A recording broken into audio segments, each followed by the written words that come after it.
Assalamualaikum warahmatullahi wabarakatuh. Jadi di sini kami akan mempresentasikan hasil proyek UAS kami yang berjudul ukuran gejala pusat data. Kelompok kami terdiri dari Aldi Dwi Sufianto, Rahmat Christian Firdaus, dan Andrian.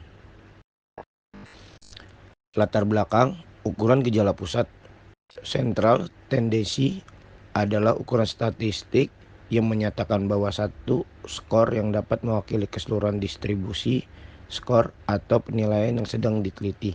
Ukuran gejala pusat sering juga disebut dengan ukuran lokasi, yaitu suatu ukuran yang menetapkan letak titik pemusatan di mana terdapat kecenderungan bagi setiap variabel untuk mengarah kepadanya. Matre dan Gilbert sebagaimana dikutip Mangkuatmojo 1997 menjelaskan ukuran tendensi sentral merupakan suatu bilangan tunggal yang dipergunakan untuk mewakili suatu kelompok data. Dalam pengolahan data tersebut, setiap industri dapat memanfaatkan teknologi komputer termasuk aplikasi seperti Microsoft Office Excel. Kita masuk ke rumusan masalah. Yang pertama itu kita mengangkat apa yang dimaksud dengan ukuran gejala pusat data dikelompokkan. Yang kedua, bagaimana cara mengukur gejala-gejala pada pusat data yang sudah dikelompokkan. Tujuan dan manfaat kami mengangkat judul ini. Yang pertama, memenuhi nilai ujian akhir semester mata kuliah statistika. Yang kedua, mengetahui apa yang dimaksud dengan ukuran gejala pusat data yang dikelompokkan. Dan yang terakhir, mengetahui bagaimana cara mengukur gejala-gejala pada pusat data yang sudah dikelompokkan. Untuk menjawab perumusan masalah yang pertama, ukuran gejala pusat data dikelompokkan secara definisi adalah data yang dikelompokkan merujuk pada nilai yang mewakili distribusi frekuensi dari data yang telah dikelompokkan dalam interval kelas dengan titik tengah masing-masing kelas. Ini meliputi rata-rata hitung atau median, modus, serta fraktil yang terdiri dari kuartil, dersil, dan persentil. Dalam data yang telah dikelompokkan, interval kelas terdefinisi jelas dan setiap kelas memiliki titik tengahnya sendiri. Dan untuk menjawab perumusan masalah yang kedua, contohnya kami angkat dari data jumlah penduduk menurut kelompok umur di Kecamatan Metro Utara pada tahun 2022. Dan dari contoh ini, kami akan menghitung ukuran gejala pusat dikelompokkannya yang terdiri dari median, modus, serta fraktil yang terdiri dari persentil, desentil, dan kuartil. Perhitungan ukuran gejala pusat data dikelompokkan. 1. Min. Rumusnya rata-rata sama dengan frekuensi dikali nilai tengah dibagi frekuensi. Median. Batas bawah ditambah 2 dalam kurung K panjang kelas atau interval. 3. Modus. Rumusnya adalah M sama dengan TB dalam kurung D1 atau selisih antara frekuensi kertas modus dengan frekuensi kelas sebelum modus. Titik interval atau dikali interval. Kemudian beralih ke fraktil, dimulai dari kuartil, yang rumusnya adalah batas bawah kelas kuartil ditambah dalam kurung seperempat dari N dikurang FKS atau frekuensi kumulatif sebelum kelas kuartil, kemudian dibagi FQ atau frekuensi kelas kuartil, kemudian dikalikan K atau panjang kelas.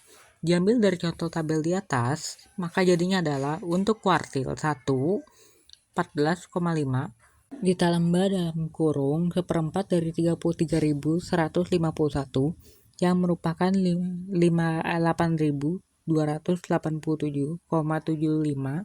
dikurang 7.645 kemudian dibagi 2.531 kemudian dikalikan 5. Hasilnya menjadi 15,769. Dan untuk kuartil 3, 44,5 ditambah dalam kurung 3 per 4 dari 33.151 yang hasilnya adalah 34.863,25 dikurang 23.196 kemudian dibagi 2.451, kemudian dikalikan 5. Hasilnya adalah 47,887. Selanjutnya ada desertil yang rumusnya adalah batas bawah ditambah dalam kurung I per 10 dikurang frekuensi kumulatif sebelum kelas desil dibagi frekuensi desil kemudian dikali panjang kelas. Diambil dari tabel di atas, maka jadinya adalah 49,5 ditambah 8 per 10 dikali 33.151 yang hasilnya adalah 26.520,8. Kemudian dikurang 25.657. Kemudian dibagi 2.202.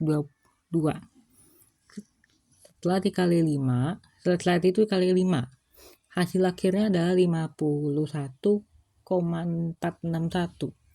Dan yang terakhir, persentil. Rumusnya adalah batas bawah ditambah dalam kurung I per 1 dari N dikurang frekuensi kumulatif sebelum kelas persentil dibagi frekuensi kelas persentil. Kemudian dikali panjang kelas. Diambil dari tabel di atas, maka jadinya adalah untuk yang persentil 59,5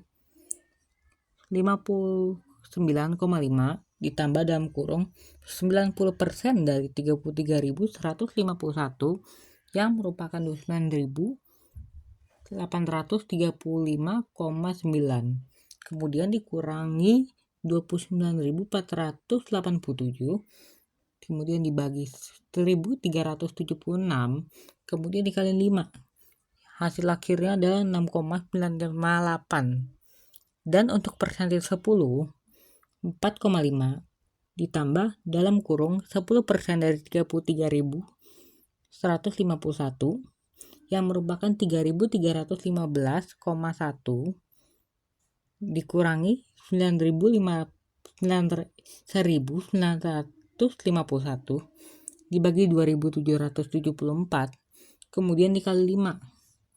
Hasilnya adalah 6,958. Kesimpulan dan saran dapat disimpulkan bahwa rata-rata min di Kecamatan Metro Utara di angka 30 sampai 34 tahun dengan mediannya berada di umur 32 sampai 34 tahun dengan jumlah penduduk sekitar 2610.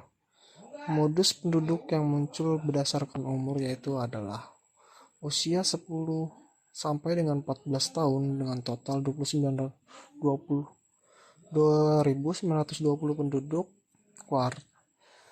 Kuartil Q3 terdapat pada kelompok 45 sampai dengan 49 tahun dengan jumlah penduduk sebesar 2.461. Dengan Q1 dikelompokkan 15 sampai 19 tahun dengan jumlah penduduk 2.531. Persentil ke-90 berada pada kelompok umur 60 sampai dengan 4 dengan jumlah 1376 penduduk dan P10 berada di kelompok umur 5 sampai dengan 9 tahun dengan jumlah penduduk 2774.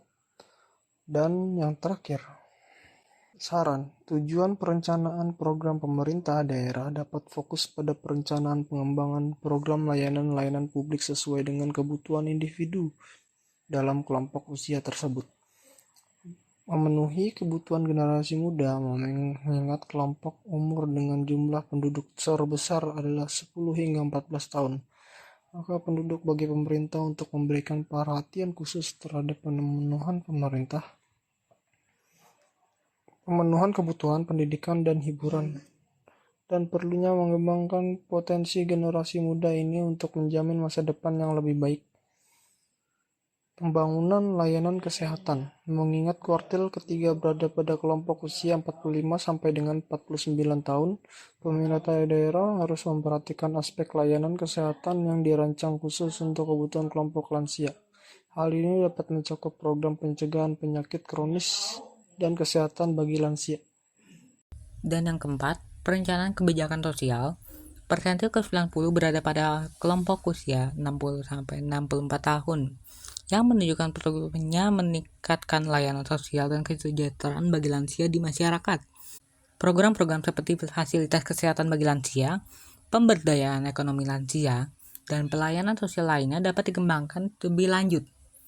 Dan yang terakhir, perhatian terhadap anak-anak dan remaja. Karena persentil ke-10 berada dalam rentang usia 5-9 tahun, perluasan dan peningkatan akses terhadap layanan pendidikan dan kesehatan bagi anak-anak harus menjadi layanan utama. Hal ini dapat mencakup pengembangan sekolah ramah anak dan fasilitas kesehatan, serta program pendidikan dan perlindungan anak yang komprehensif. Sekian dari kami, mohon maaf apabila ada kesalahan atau kurang ketelitian dalam perhitungan ukuran gejala pusat yang tadi kami sudah berikan. Dan presentasi ini saya akan tutup. Sebelumnya terima kasih telah menyimak dan menonton video ini. Assalamualaikum warahmatullahi wabarakatuh.